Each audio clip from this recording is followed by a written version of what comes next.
10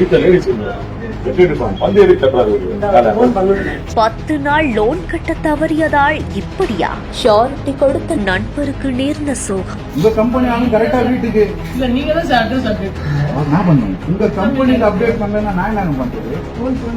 இல்லையா எல்லாம் வர்க்கிங்ல தான் இருக்கு. முந்தா நேரத்து பேசுனாங்கல்ல கஸ்டமர் கேர்ல இருந்து மண்டே கட்டுற மேடம் அப்படின்னு சொல்லுங்க.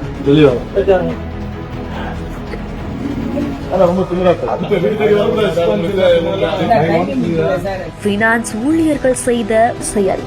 என்னோட நண்பர் ஒரு ஆட்டோ எடுக்கலாம்னு சொல்லிட்டு பைனான்ஸ்ல கேட்டாரு. அவரு 2024 ஆட்டோ எடுத்தாரு. ஆட்டோ எடுத்து இது வரைக்கும் கரெக்டா கட்டிட்டு இருக்காரு. இப்ப இந்த மாசம் வந்து ஒரு 10 நாள் தள்ளி போயிடுச்சுன்னு சொல்லிட்டு அந்த நிறுவனத்துல வந்து அவரை பாத்துருக்காங்க போல இருக்கு. அவர் வந்து வீடு காலி ஆயிடுச்சுன்னு சொல்றாங்க. ஆனா அவர் அதே வீட்டுல தான் இருக்காரு. போனும் பேசிட்டு இருக்காரு. என்கிட்ட தொடர்புல தான் இருக்காரு.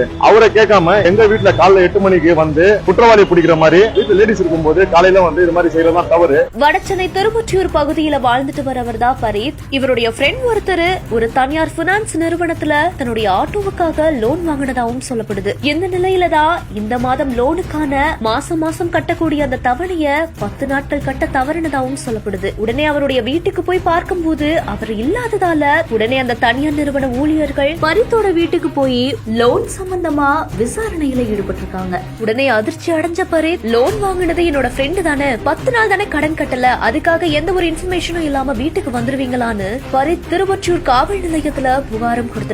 இரு தரப்பினர் கிட்ட போலீசார் நடத்திய விசாரணையில ஷூரிட்டி கொடுத்த நபருடைய பெயரை மாற்றி வேறொரு நபருடைய பெயரை சேர்க்க அறிவுறுத்தியிருக்காங்க. அது மட்டும் இல்லாம வாடிக்கையாளர்கள் கிட்ட கனிவா நடந்துக்கணும்னு தனியார் ஊழியர்களுக்கு போலீசார் அறிவுறுத்தியிருக்காங்க.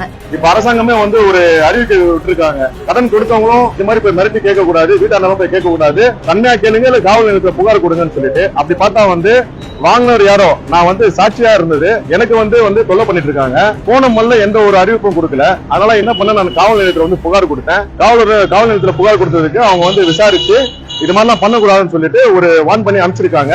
அவங்க வந்து வெப்சைட்ல வந்து என்ன பண்ணிருக்காங்க, சரி நான் உங்களுக்கு கேரண்டரை வந்து இதுல இருந்து தவிர்த்துறோம், வேற கேரண்டரை வந்து போடுறோம்னு சொல்லிட்டு சம்பந்தப்பட்டவர்கிட்ட கேரண்டர் வேற கேரண்டர் காட்டுங்கன்னு சொல்லிட்டு போட்டிருக்காங்க. இந்த செய்தி குறித்த உங்களுடைய கருத்துக்களை கீழே கமெண்ட்ஸ்ல சொல்லுங்க. மேலும் செய்திகளுக்கு நம்ம பிஹைண்ட் விட்ஸை ஃபாலோ பண்ணிக்கோங்க.